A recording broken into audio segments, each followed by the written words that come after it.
ବାହାଘର 8 ବର୍ଷ ପୂରି ଯାଇଛି, ହେଲେ ସ୍ୱାମୀ ସ୍ତ୍ରୀ ଭିତରେ ଫିଜିକାଲ ରିଲେସନ ହୋଇନାହିଁ। ଓଡ଼ିଶା ହାଇକୋର୍ଟ ପୂର୍ବତନ ବିଜୁ ଜନତା ଦଳର ବିଜେଡି ସାଂସଦ ତଥା ଓଡ଼ିଆ ସୁପରଷ୍ଟାର ଅନୁଭବ ମହାନ୍ତିଙ୍କ ଛାଡ଼ପତ୍ରକୁ ମଞ୍ଜୁର କରିଥିଲେ। ହଁ, ମୁଁ କହୁଛି ଆମର ସୁପରଷ୍ଟାର ଅନୁଭବ ମହାନ୍ତିଙ୍କ ଜୀବନରେ ଘଟିଥିବା କିଛି ରହସ୍ୟ ବିଷୟରେ। ତ ଅନୁଭବ ବର୍ଷାଙ୍କ କେସ୍ ଦୀର୍ଘ ଦିନ ଧରି ଚାଲୁଥିଲା।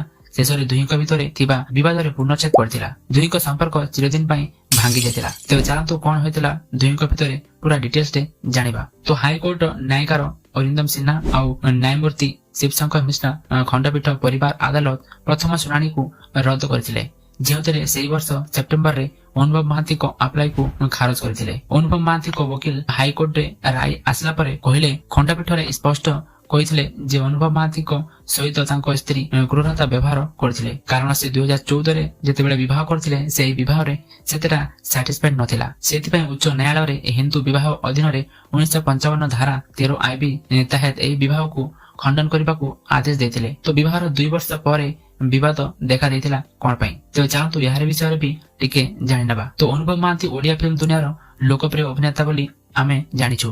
ଏହା ବ୍ୟତୀତ ଅନୁଭବ 2024ରେ ବିଜେପି ଦଳର ସାଂସଦ ହୋଇଥିଲେ। ଅନୁଭବ ମହାନ୍ତି 2014ରେ ଅଭିନେତ୍ରୀ ବର୍ଷା ପ୍ରିୟଦର୍ଶିନୀଙ୍କୁ ବିବାହ କରିଥିଲେ, ଯାହାକି ଏହି ବିବାହରେ କାହାର ନଜର ପଡ଼ିଥିଲା କେଜାଣେ। କିଛି ଦିନ ପରେ ଅନୁଭବ ଆଉ ବର୍ଷାଙ୍କ ମଧ୍ୟରେ ତିକ୍ତତା ଦେଖା ଦେଇଥିଲା। ଅନୁଭବ ବର୍ଷାଙ୍କ ନାମରେ ବହୁତ ଜୋରସୋରରେ କଣ୍ଟ୍ରୋଭର୍ସି ହୋଇଥିଲା। ମୋବାଇଲ ଖୋଲିଲେ ଖାଲି ବର୍ଷା ଅନୁଭବଙ୍କ ନ୍ୟୁଜ ଦେଖିବାକୁ ମିଳୁଥିଲା। ଅନୁଭବ ନିଜ ଯନ୍ତ୍ରଣାକୁ ନ ସମ୍ଭାଳି ପାରି ସେ ତାଙ୍କ ୟୁଟ୍ୟୁବରେ ଲାଇଭ୍ ଆସି ସବୁ ସେୟାରବଦ୍ଧ କରୁଥିଲେ। ତାପରେ ଅନୁଭବ ଏତେ ଟର୍ଚର ନ ସହିପାରି ବର୍ଷାଙ୍କର ଅହଙ୍କାରକୁ ଭାଙ୍ଗିବା ପାଇଁ ସେ 2016ରେ ବର୍ଷାଙ୍କ ନାଁରେ ଏକ କେସ୍ ଦାୟର କରିଥିଲେ। ତେବେ ଅନୁଭବ ବର୍ଷା କଣ ଆରୋପ ଲଗେଇଥିଲେ ନିଜ ଭିତରେ ଚାଲନ୍ତୁ ଦେଖିନେବା। ଅନୁଭବ ମହାନ୍ତିଙ୍କ ଆରୋପ ଥିଲା ଯେ ବାହାଘର ଆଜିକୁ ପ୍ରାୟ 2 ବର୍ଷ ବିତିଗଲାଣି, ହେଲେ ମୋ ସ୍ତ୍ରୀ ଯିଏକି ବର୍ଷା ପ୍ରିୟଦର୍ଶିନୀ ମୋ ସହିତ ଶାରୀରିକ ସମ୍ପର୍କ ରଖିବାକୁ ମନା କରୁଛନ୍ତି ବା ଏପର୍ଯ୍ୟନ୍ତ ଦୁହିଁଙ୍କ ଭିତରେ କୌଣସି ଫିଜିକାଲ ରିଲେସନ ହୋଇପାରି ନାହିଁ। ବର୍ଷାଙ୍କ ସହିତ ଯେତେବେଳେ ଶାରୀରିକ ସମ୍ପର୍କ କରିବାକୁ ଚେଷ୍ଟା କରୁଥିଲି, କିନ୍ତୁ ମୁଁ ବାରମ୍ବାର ନିରାଶ ହେଉଥିଲି। ଅନ୍ୟପଟେ ବର୍ଷା କହିଥିଲେ ଯେ ଅନୁଭବ ମତେ ମା ହେବାକୁ ମନା କରୁଥିଲେ। ତାଙ୍କ ପରିବାର ଆଗକୁ ଯିବ କେମିତି ମୁଁ ଭାବିଥିଲି ବାରମ୍ବାର, କିନ୍ତୁ ଅନୁଭବ ସଦାବେଳେ ମନା କରୁଥିଲେ। ଆହୁରି କହିଥିଲେ ଅନୁଭବ ଜଣେ ଡ୍ରଙ୍କର, ସେ ମଦ୍ୟପାନ କରୁଥିଲେ ଏବଂ ତାଙ୍କର ବହୁତ ଝିଅ ସହିତ ସମ୍ପର୍କ ରହିଛି। ଏବେ ମୁଁ କହିବାକୁ ଚାହେଁ ଯେ ବର୍ଷାଙ୍କର ଏ କଥାରେ କୌଣସି ସେନ୍ସ ଅଛି କି? ତ ଫ୍ରେଣ୍ଡସ୍, ଏବେ ଚାଲନ୍ତୁ ଜାଣିବା ଅନୁଭବ ମହାନ୍ତିଙ୍କ ରାଜନୈତିକ ବିଷୟରେ କିଛି କଥା। ଓଡ଼ିଶା ଫିଲ୍ମ ଜଗତର ଲୋକପ୍ରିୟ ଆକ୍ଟର ଅନୁଭବ ମହାନ୍ତି ସେ 2013ରେ ବିଜେଡି ଜଏନ୍ ହୋଇଥିଲେ। 2014ରେ ଓଡ଼ିଶା ସରକାର ଅନୁଭବ ମହାନ୍ତିଙ୍କୁ ରାଜ୍ୟସଭାର ସାଂସଦ ବନେଇଥିଲେ। 2019ରେ ଅନୁଭବ ମହାନ୍ତି ଲୋକସଭା ନିର୍ବାଚନ ଲଢିଥିଲେ। ତାଙ୍କୁ ବିଜେଡି ଦଳରୁ କେନ୍ଦ୍ରାପଡ଼ା ଜିଲ୍ଲାରେ ଟିକେଟ ମିଳିଥିଲା। ଅନୁଭବ ଜଣେ ଲୋକପ୍ରିୟ ଅଭିନେତା ଯୋଗୁଁ ସେ ନିର୍ବାଚନରେ ଜିତିଥିଲେ।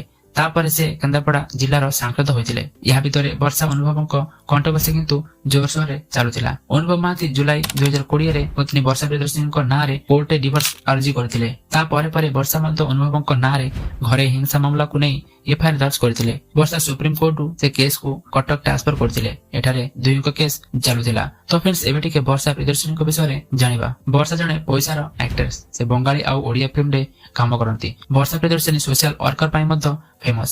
ଛୋଟ ପିଲାମାନଙ୍କ ଏଜୁକେସନ ଆଉ ମହିଳା ସଶକ୍ତିକରଣ ପାଇଁ ମଧ୍ୟ କାମ କରନ୍ତି।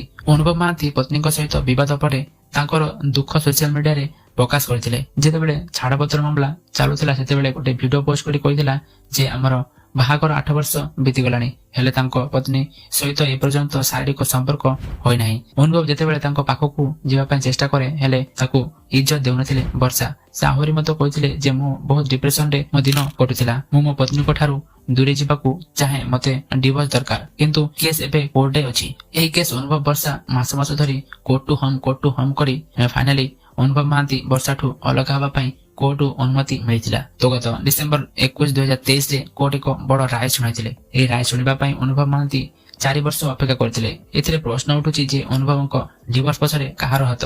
ଅନୁଭବ ବର୍ଷା ଯେତେବେଳେ ଡିଭୋର୍ସ ହୋଇ ସାରିଥିଲା ସେତେବେଳେ ଲୋକେ ଅନେକ କଥା ଉଠାଉଥିଲେ। ଏହାରି ଭିତରେ ଗୋଟେ କଥା ଜୋରସୋରରେ ଭାଇରାଲ ହଉଥିଲେ, ସେ ହେଉଛି ଜାଗୃତି ଶୁକ୍ଲା। ହଁ ଦର୍ଶକ ବନ୍ଧୁ, ଜାଗୃତି ଶୁକ୍ଲା ମୂଳ କାରଣ ବୋଲି ଦୁହିଁଙ୍କ ଫ୍ୟାନ୍ସ ମାନେ କହିଥିଲେ। ମୁଁ କହିବାକୁ ଚାହେଁ ଯେ ଜାଗୃତି ଏବଂ ଅନୁଭବ ଦୁହେଁ ଭଲ ବନ୍ଧୁ ଥିଲେ। ଏହା ବ୍ୟତୀତ ଦୁହିଁଙ୍କ ଭିତରେ କୌଣସି ଖରାପ ସମ୍ପର୍କ ନଥିଲା। ପିଟିସନରେ ଆହୁରି ଲେଖାଯାଇଥିଲା ଯେ ବର୍ଷା ଚାହୁଁନଥିଲେ ସେ ମା ହେଉ ବୋଲି, ଯାହାଫଳରେ ଦୁହିଁଙ୍କ ଭିତରେ ତିକ୍ତତା ଦେଖିବାକୁ ମିଳିଥିଲା। ଏହା ଭିତରେ ଜାଗୃତିଙ୍କର କୌଣସି ଦୋଷ ନଥିଲା। ଅନୁଭବ ଡିଭୋର୍ସ ହେଲା ପରେ ସୋସିଆଲ ମିଡିଆରେ ଆସି ମନ କଥା ଫ୍ୟାନ୍ସ ମାନଙ୍କୁ ସେୟାର ମଧ୍ୟ କରିଥିଲେ। ଅନୁଭବ କହିଥିଲେ 4 ବର୍ଷର ସଫର ମତେ ବହୁତ କଷ୍ଟଦାୟକ ଥିଲା। ମୁଁ ଆଜି ସେ ସବୁ ମାୟାଜାଲରୁ ମୁକ୍ତି ପାଇଛି। ସବୁ ସେ ମହାପ୍ରଭୁ ଶ୍ରୀ ଜଗନ୍ନାଥଙ୍କ କୃପା। ମୁଁ ଆଉ ଯେତିକି ଦିନ ବଞ୍ଚିବି ମୋ ଇଚ୍ଛାରେ ଚାଲିବି, କାହାର ଗୁଲାମ ହୋଇ ନୁହଁ। ଏମିତି କହି ଅନୁଭବ ନିଜର ଦୁଃଖକୁ ପ୍ରକାଶ କରିଥିଲେ। ତେବେ ଦର୍ଶକ ବନ୍ଧୁ, ଆପଣ କାହାକୁ ପସନ୍ଦ କରନ୍ତି, ଅନୁଭବ ନା ବର୍ଷା? ଆମକୁ କମେଣ୍ଟ ମାଧ୍ୟମରେ ନିହାତି ଜଣାଇବେ। ତେବେ ଭିଡିଓ ଭଲ ଲାଗିଲେ ଗୋଟେ ଲାଇକ୍ କରିବେ, ଚ୍ୟାନେଲରେ ନୂଆ ଥିଲେ ସବସ୍କ୍ରାଇବ କରି ବେଲ୍ ଆଇକନକୁ ଅଲ୍ କରିନେବେ। ଦେଖା ହବ ଏକ ନୂଆ ଭିଡିଓରେ। ସେ ପର୍ଯ୍ୟନ୍ତ ଜୟ ଜଗନ୍ନାଥ।